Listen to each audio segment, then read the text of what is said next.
वही साहब कांसीराम पूरे इंडिया में घूमे, पूना में घूमे, महाराष्ट्र में घूमे, जहाँ पे वो काम कर रहे थे। और वहां से जब नौकरी से इस्तीफा दिए तो बाबा साहब की बनाई हुई पार्टी थी, उसमें काम किए साहब Kanshiram, Republic party of India. वहां साहब कांसीराम काम कर रहे थे, लोगों को जोड़ने का एकदम जुनून सवार था और उस जुनून के तहत वहां पे बहुत काम किए। 5-6 साल तक अपना पूरा समय वहां देते रहे। फिर उनको समझ में आ गया कि इन लोगों को सुधारना पॉसिबल नहीं है। जैसे हमन यहाँ जाति में बटा रहे हैं, वैसे वहां पे आरपीआई 7-8 टुकड़ों में हो चुकी थी। तो सबको इकट्ठा करने का प्रयास साहब कर रहे थे। फिर साहब ने कहा इनको समझाना अकलमंदी नहीं है, क्योंकि ये लोग चमचे बन चुके हैं। बड़ी पार्टी थी साहब, बाबा साहब ने खड़ी की हुई पार्टी थी। 527-28 सीटों में 527 सीटें कांग्रेस पार्टी को मिला और 1 सीट केवल आरपीआई ने, मतलब जिसके नाम पे पार्टी है उस पार्टी को खाली 1 सीट और बाकी सारी सीट कांग्रेस पार्टी ले ली थी। दोनों गठबंधन करके चुनाव लड़ रहे हैं।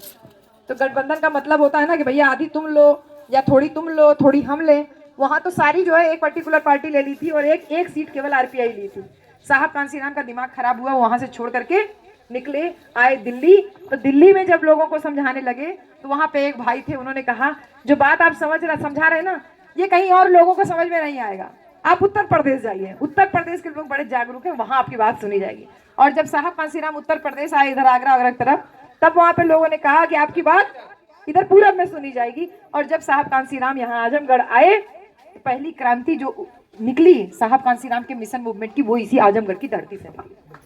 इसी आजमगढ़ की धरती ने इतना बड़ा सपोर्ट दिया साहब कांसीराम को कि साहब कांसीराम ने जो इतना बड़ा संगठन बनाया वो आप लोगों के सहयोग से ही बनाया। और ये आजमगढ़ तो क्रांतिकारियों की ही धरती रही बहन जी। आजमगढ़ का बंदा हर एक जगह पे पूरी दुनिया के कोने कोने में मिलेगा। हम लंदन गए, वहां पे भी हमको आजमगढ़ ही मिल गया। हम दुबई गए, हमको वहां पे भी आजमगढ़ का व्यक्ति मिल गया। नेपाल गए, वहां पे भी आजमगढ़ का व्यक्ति मिल गया। बांग्लादेश जाइए, वहां पे भी आपको यहाँ का आदमी मिल जाएगा। आजमगढ़ का क्रांति जो है और आजमगढ़ का व्यक्ति आपको पूरी दुनिया के कोने कोने में भी आप जाए, आपको यहाँ का व्यक्ति जरूर मिल जाएगा। क्योंकि इतनी क्रांति है, इतना जज्बा, इतना जुनून और इतने कर्मठ है, अपने काम में विश्वास करने वाले लोग हैं। तो हम हर जगह अपनी पहचान बना के रखते हैं। यही धरती है राहुल सांस्कृतायन, जो केदारनाथ पांडे के नाम से पहले जाने जाते थे। जब भगवान बुद्ध की दीक्षा लिए तो उनका नाम राहुल सांकृतायन हुआ। जो भगवान बुद्ध के बेटे थे उनके नाम पे उन्होंने अपना नाम रखा। और पूरा घूम घूम करके बुद्ध धर्म की जो नष्ट की हुई किताबें थी उनको जा करके उठा के विदेशों से लेके आए, कुछ की कॉपी लेकर के आए, कुछ किताबों को लेके आए, कुछ के नोट्स बना के लाए और बुद्ध धर्म को दोबारा जीवित किया। वो भी इसी आजमगढ़ की ही धरती से थे। तो इतना क्रांति जिस धरती ने किया हो बहनी, उस धरती पे आज जब चुनाव का सभा चल रहा है, चुनावी दौर चल रहा है, तो फिर से उसी इतिहास को वापस जीवित करना है। अपने वोट के अधिकार के द्वारा अपना पुराना जो लड़ाई है उसको बरकरार रखना है कि कोई नहीं है टक्कर में, काहे पड़े हो चक्कर में। तो ये नारा नहीं है केवल, ये सच करके हमको दिखाना है। दलित, पिछड़ा, मुसलमान अपना एकजुट होकर के वोट करें। और इसके साथ सर्व समाज जो बाकी जो हैं, ब्राह्मण, ठाकुर, बनिया, वो लोग भी अब इस बात को समझ रहे हैं कि जब जब आपकी बहन का शासन होता है बहन जी, जब जब आपकी बहन का शासन होता है तो सबसे ज्यादा सुरक्षा उन्हीं के शासन में होती है। अच्छे अच्छे गुंडे मवाली जो है वो अंडरग्राउंड हो जाते हैं। ये बात अब ऊंची जातियों को भी समझ में आ रही है और वो लोग भी दबी जमान में ही सही ये बातें कहने लगे हैं कि शासन तो आपकी बहन का था। सुशासन सही मायने में अगर कहा जाए, प्रशासन चुस्त दुरुस्त, अधिकारी, दफ्तर, पुलिस, थाना, सब जगह अगर व्यवस्था दुरुस्त है तो वो आपकी बहन के शासन काल में। तो ये शासन हमको वापस ले करके आना है। आप ही की बहन थी जिसके शासन काल में आपके गांव में ग्राम पंचायत भवन बना। हर गांव में पंचायत भवन बना है कि शादी विवाह हो तो बारात वरात रुकने के लिए कोई टेंशन ना रहे। हर गांव में पंचायत भवन बना। ग्राम, आपका गांव अंबेडकर ग्राम अगर घोषित हुआ तो दरवाजे तक ले हमन के आरसीसी रोड बना। ये आपकी और हमारी बहन के शासन काल में हुआ बहन। और इसके अलावा शिक्षा पे कितना बड़ा काम किया कि हर जगह प्राइमरी विद्यालय तो बहुत सारे हो गए, उसके साथ ही साथ inter college, degree college, university, medical college, engineering college, polytechnic college कितने सारे खुलवाए, हम गिनती भी नहीं कर सकते यहाँ बैठ के। बस यही बगले वाला जिला चले जाइए या यहीं अतरौलिया तक चले जाइए, 100 बेड का महिला अस्पताल खुला है ना। 100 बेड का महिला अस्पताल यहीं नरौली पे खुला हुआ है। वो महिला अस्पताल जो है वो आपकी बहन की देन है। नहीं तो इलाज के लिए कहाँ कहाँ भटकना पड़ता था। ये जो आपका पीजीआई बना है ना चक्रपानपुर में, ये भी आपकी बहन की देन है।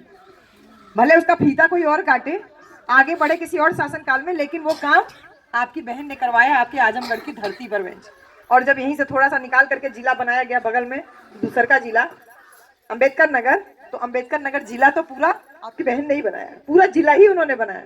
तो उस जिले में medical college, engineering college, polytechnic college, degree college, inter college सब आपके महापुरुषों के नाम पे है। कितना काम किया आपकी बहन ने। जो शिक्षित होगा वही शिक्षा की बात करेगा ना।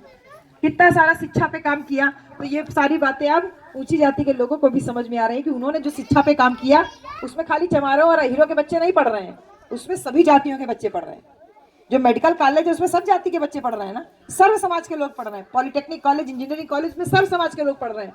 डिग्री कॉलेज वगैरह जो भी कॉलेज, इंटर कॉलेज है उसमें सभी समाज के बच्चे पढ़ रहे हैं और पढ़ा रहे हैं। तो जब कॉलेज खोलेंगे तभी तो रोजगार मिलेगा, शिक्षा बढ़ेगी और रोजगार बढ़ेगा। टीचर की नौकरी का निकलेगा विज्ञापन, सफाई कर्मचारी का निकलेगा, स्कूल में है तो खाना बनाने वाली का निकलेगा। हर एक व्यवस्था चुस्त दुरुस्त रहती है, चाहे रोजगार हो चाहे शिक्षा हो, सब आपकी बहन के शासनकाल में होता है। और ये कहे ने वो तो चमरन के पार्टी है। हाँ, जब कुछ नहीं कर पाते तो ये कहते हैं चमरन के पार्टी है। उनका केवल उद्देश्य यही है कि वो अनदेखी करना चाहते हैं कि आपकी बहन ने कितना विकास किया, आपकी बहन ने हमको जो ताकत दी, हिम्मत दी, वो कभी किसी और शासन में आ पाएगी क्या मेरी। वो अकेले लखनऊ में मुख्यमंत्री नहीं बनती, यहाँ गांव देहात में हमने मुख्यमंत्री बनी। क्यों ऊंची बिरादरी के हिम्मत पड़े ले हमन की तरफ ऐसी आंख तरेर के देख रहे, केहू के हिम्मत ना पड़े। और वहाँ दसराज पट्टी में कल परसों गए थे, वहां तो एक औरत कार्यक्रम के बाद बोल रही, कहे बहनी तो हर बात एकदम सही है। यही महाराजगंज चौक पे ये ऊंची जाति के लोग पहले चमैनिया चमैनिया करते थे, और जब पहली दाई सरकार बनल ओकरे बाद जब वहीं से निकलत रहनी तो लोग वही ऊंची जाति के लोग बोल रहे हैं अब तोहन लोगन से का कहीं कहे में डर लगा काहे कि तोहन लोगन के तो सरकार हो गई। कितना बड़ी बात है, तोहन लोगन के सरकार हो गई। तोहन लोगन सरकार मतलब हमार सरकार, हमार सरकार। और जब ये कहते हैं कि चमैनिया की सरकार, तो क्या सरकार किसी एक जाति से बन सकती है? कितना आसान है ना। किसी को कुछ और नहीं कर सकते तो उसकी जाति पे बोल दो, और कुछ नहीं कर सकते तो औरत है इसलिए बोल दो। हाँ, तो वो औरत भी है लेकिन उसने अपनी शिक्षा से, अपनी ताकत से ये रुतबा हासिल किया। किसी की बपोती नहीं थी, किसी के बाप दादा परिवार से वो नहीं जन्म के आई थी कि वो किसी के जो है माँ बाप जो है उसी क्षेत्र में थे और उसके बाद उनको परिवार से वहां पे मिल गया विरासत में। तो किसी विरासत की मालकिन नहीं है, उसने जो तैयार किया जमीन वो अपनी मेहनत से तैयार किया। और आज हम और आप भी जो मजबूत हो रहे हैं वो उसी की मेहनत का नतीजा है, इस बात को मत भूलिए।